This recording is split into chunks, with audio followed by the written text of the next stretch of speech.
Latest టెక్నాలజీతో చిన్న injection తో నన్ను పూర్తి ఆరోగ్యవంతురాలను చేశారు. Elite spine and pain management centre, Manikonda, Dilsukh Nagar. మా ఊరికే దేవుడు.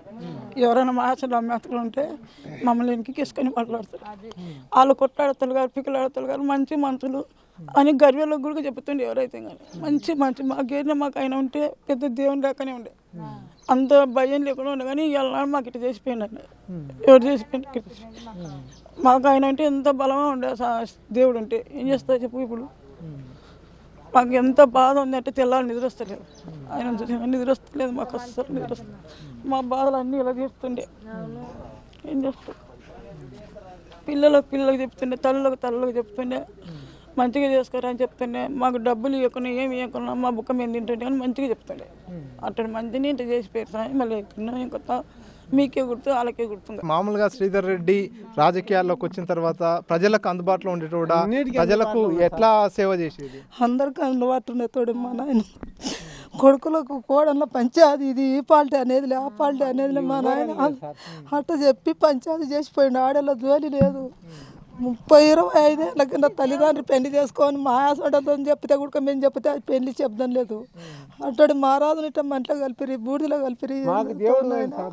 ఆయన మాకు మంచి కాదు దేవుడు. ఆయన మాకు ఇలా బలం లేకుండా అయిపోయి ఆయన తరపున ఉన్నోళ్ళం మేము. మాకు ఇలా బలం లేకుండా, అండ లేకుండా అయిపోయింది. మాకు ఏంది, నా కొడుకులు కోడళ్ళు కొట్లానే వచ్చింది. మాకు తీర్పు చేసిండు ఆయన. మీకు పంచాయతీ, మాకు మా ఇల్లు కడకుంది. ఈ రోజుల్లో మేము కూడా భయపడి చేస్తున్నాం. ఈ గోడ దాటి అయిపోయా మమ్మల్ని ఏం చేస్తారో అన్నట్టు ఆయన తరపున ఉన్నందుకు, మేము అంత ఉన్నందుకు మాకు అంత ఆ బలమే కూలిపోయింది. మమ్మల్ని ఏం చేస్తారో చెయ్యాలి మమ్మల్ని కూడా మీరు. అసలు ఈ హత్యకు సంబంధించి ఎట్లా చూస్తారు? నిన్న ఈ గ్రామంలో ఒక హత్య జరిగింది. ఈ మీ పార్టీకి సంబంధించినటువంటి నాయకుడిని హత్య చేయడం పట్ల ఎవరి కుట్ర ఉండొచ్చు, ఎవరు దీని వెనకాల ఉండొచ్చు అంటే మీకు ఏమైనా అనుమానం ఉందా? అనుమానము రాజకీయ కచ్చలే సార్, రాజకీయ కచ్చలే. దీని వెనుక పెద్దల అండ ఉందనే మేము భావిస్తున్నాం. ఎందుకంటే మాకు కూడా చిన్న చిన్న వార్నింగ్లు వచ్చినాయి.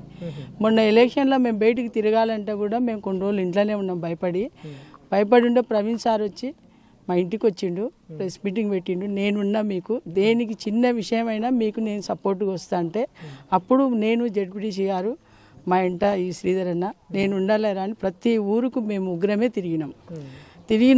ఈ ఊరికి ప్రచారం చేయాలంటే మీరు రాండిరా నేను తిరుగుతా అన్నాడు. కొంతవరకు తిరిగిపోయినాము. తర్వాత అన్న మళ్ళీ రోజు నువ్వు తిరగొచ్చు కదా, నువ్వు పిల్లలు తిరగడం వేరు, నువ్వు తిరగడం వేరు అంటే ఊళ్ళో వేరే రకంగా ఉంది కానీ నేను ఓట్లు వేయించుకుంటా, నేను తిరగలే, మీరు వచ్చినందుకు తిరిగినా వద్దులేమ్మా అన్నాడంటే ఆయన అంతర్గతంగా ఆందోళనగానే ఆయనకు భయాందోళన, ఆయనకు ఆల్రెడీ వార్నింగులు వచ్చినాయి. ధర్మం కాపాడుతుంది, దేవుడు కాపాడుతాడు అని అంటుండే మాతోన. నీ ధర్మం దేవుడేమో కానీ నువ్వు జాగ్రత్తగా ఉండని మేము చాలాసార్లు చెప్పడం జరిగింది.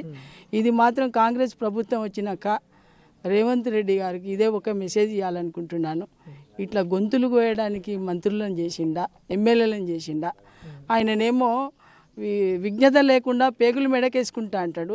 అదే అసెంబ్లీలో కూర్చొని మంత్రులను ఎమ్మెల్యేలను కూర్చోబెట్టుకొని మీరు గొంతులు కోయండి, కోపియండి, కార్యకర్తలతోన వాళ్ళని తన్నియండి. వచ్చినాక ఏ ఊళ్ళో చూసినా కానీ లొల్లులు. ఆల్రెడీ నేను చనిపోయినాక ఈ ఊరు సర్పంచ్ గారు నాకు ఫోన్ చేసిండు. నేను ఎస్ఐకి ఫోన్ చేసిన 3 సార్లకు ఎత్తి శ్రీధర్ రెడ్డి గారిని గుడ్డలతో నరికిండంట, మీరు స్పాట్లో తొందరలో వెళ్ళిపోండి అన్న. ఏ శ్రీధర్ రెడ్డి అని కూడా అడగలేన, లక్ష్మీపల్లి శ్రీధర్ అన్నాడు. అవును బాబు మీరు తొందరగా వెళ్ళండి అంటే నేను నా భార్య ఊర్లో ఉన్నాను, నేను పోలీస్ స్టేషన్ నుండి పంపిస్తా అన్నాడు. పోలీస్ స్టేషన్ ఈ నుండి ఈడికి 3-4 కిలోమీటర్లు. నేను ఫోన్ చేసిన తర్వాత 2 గంటలకు వచ్చింది. 2 గంటలకు వచ్చిందంటే పోలీసు వ్యవస్థకు కూడా ఇది ఆల్రెడీ ఆయన ఇది ముందే వాళ్ళకు ఇన్ఫర్మేషన్ ఉంది అని మా అనుమానము. నెక్స్ట్ నిన్న వనపర్తి నుండి బాడీ తెస్తున్నాం మేము. తెచ్చినప్పుడు ఒక వనపర్తి ఎస్ఐ గారు మేము మా బండి వెనుక షుగర్ ఉంది అని బ్రేకర్ కాడ ఆపి కొంచెం కూల్ డ్రింక్, బాదం పాలు తీసుకుంటున్నాం. మా ముందే వచ్చింది బండి ఆగింది ముందర. ఎందుకు ఆగిందని మేము స్పీడ్గా వచ్చేసినాము. మేము వచ్చినాక స్లోగా 20లో వెళ్ళింది. నేను బండి ఆపి ఆడ అంత్యక్రియలకు తయారు చేస్తున్నారు, మీరు ఎందుకు ఇంత స్లోగా పోతున్నారు, స్పీడ్గా పోండి ప్లీజ్ అంటే ఎలాంటి రెస్పాండ్ ఇవ్వలేదు. ఎలాంటి రెస్పాండ్ చేయలేదంటే కనీసం మాకెళ్ళి ఇట్లా చూడని కూడా చూడలేదు.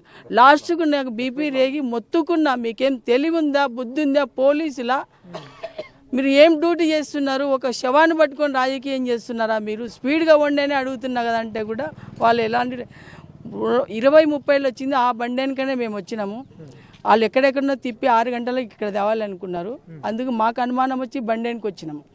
అంటే దీన్ని బట్టి చూస్తే రాజకీయం లేదా, పెద్దలండ లేదా, ఇది చిన్న చిన్న వాళ్ళు ఆలోచన చేసి ఇంత ధైర్యం చేసింది కాదు.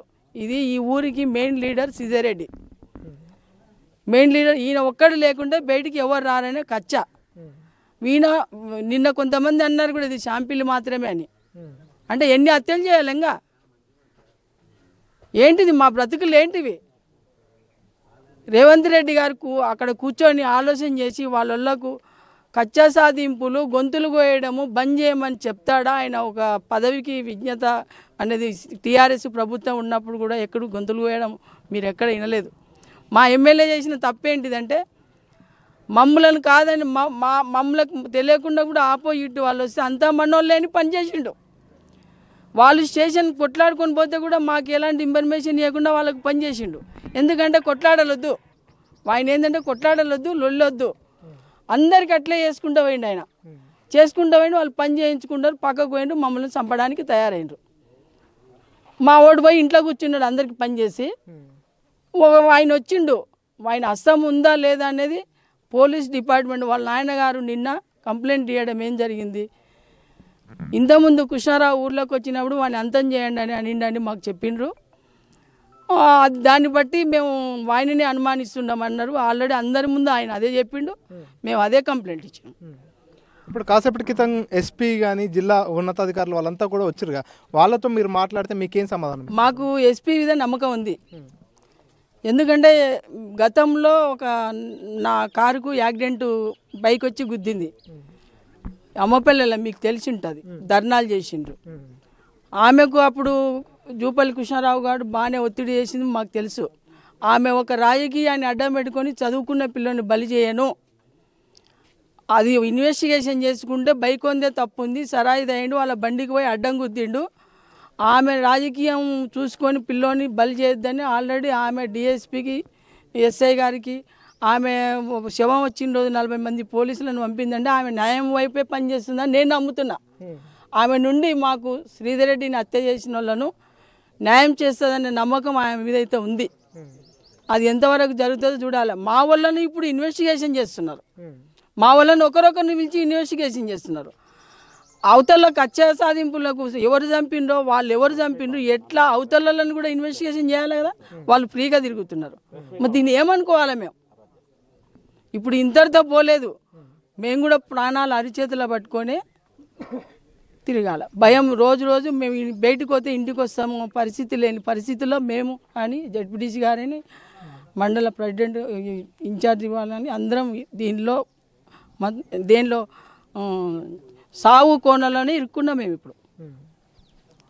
అది మాకు ఎంతవరకు పోలీస్ డిపార్ట్మెంట్ సపోర్ట్ ఇస్తుంది? శ్రీధర్ రెడ్డిని ఖచ్చితంగా చంపిన వాళ్ళను వాళ్ళు పట్టుకొచ్చి చూపిస్తే మేము పోలీస్ డిపార్ట్మెంట్ నమ్ముతాము. నిన్న వచ్చిన శవాన్ని బట్టి చూస్తే ఆ నమ్మకం మేము కోల్పోయినాము. ఒకటి ఎస్పీ గారి మీద మాకు హోప్స్ ఉన్నాయి, దాన్ని బట్టి చూస్తాం. మీరు చెప్పండి, మీతో పాటు పార్టీలో చాలా కాలంగా కలిసి పనిచేసినటువంటి ఓ నాయకుడు ఈరోజు మీ మధ్య లేకపోవడాన్ని ఎట్లా చూస్తారు?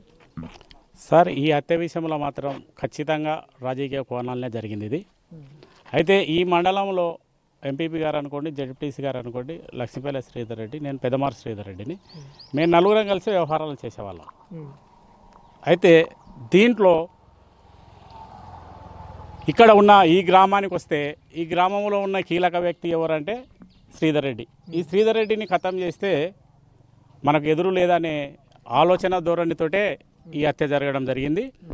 దానికి ఇక్కడ ఉన్న ప్రజలు అనుకోండి, ఓటర్స్ అనుకోండి, ఖచ్చితంగా రాబోయే రోజుల్లో వాళ్ళకి తగిన బుద్ధి చెప్తారు వాళ్ళు. ఎందుకంటే ఈ ప్రజాస్వామ్యంలో ఎవరైనా కానీ అన్యాయాన్ని ఎప్పుడు సహించరు, న్యాయం వైపే ఉంటారు. కాబట్టి మాకు కూడా పోలీస్ యంత్రాంగం మీద అంటే ఎస్పీ గారి మీద మా ఎంపీపీ గారు అన్నట్టు ప్రగాఢమైన విశ్వాసం మాకుంది.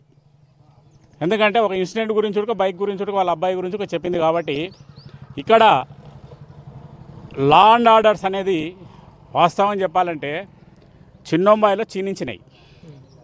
గతంలో కూడా మేము కూడా అధికారంలో ఉన్నాం. కాకపోతే చిన్న కొరపాట్లు జరగవచ్చు ప్రతి ఒక్క పార్టీలో, ప్రతి ఒక్క ఊర్లో, ప్రతి ఒక్క వర్గంలో. కానీ ఇంత దారుణమైన నీచమైన హత్యను ఒడిగట్టుకోవడం అనేది చాలా దుర్మార్గం. ఇది కూడా ఈరోజు వాళ్ళు ఏదో సంతోషపడవచ్చు ఒకరిని వాళ్ళ మధ్యలో కోల్పోయిన వాళ్ళ ఒకరిని తీసేసినాం మేము సాధిస్తాం అనేది అది అసంభవం, జరిగే పని కాదు.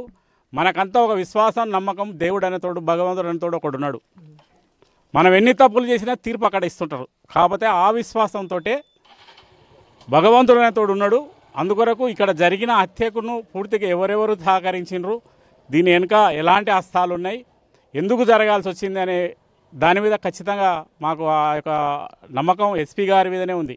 మరిన్ని వీడియోస్ కోసం ఛానల్ ని సబ్స్క్రైబ్ చేయండి, లేటెస్ట్ అప్డేట్స్ కోసం వాట్సాప్ ఛానల్ ని ఫాలో చేయండి అండ్ లింక్ డిస్క్రిప్షన్ లో ఉంది.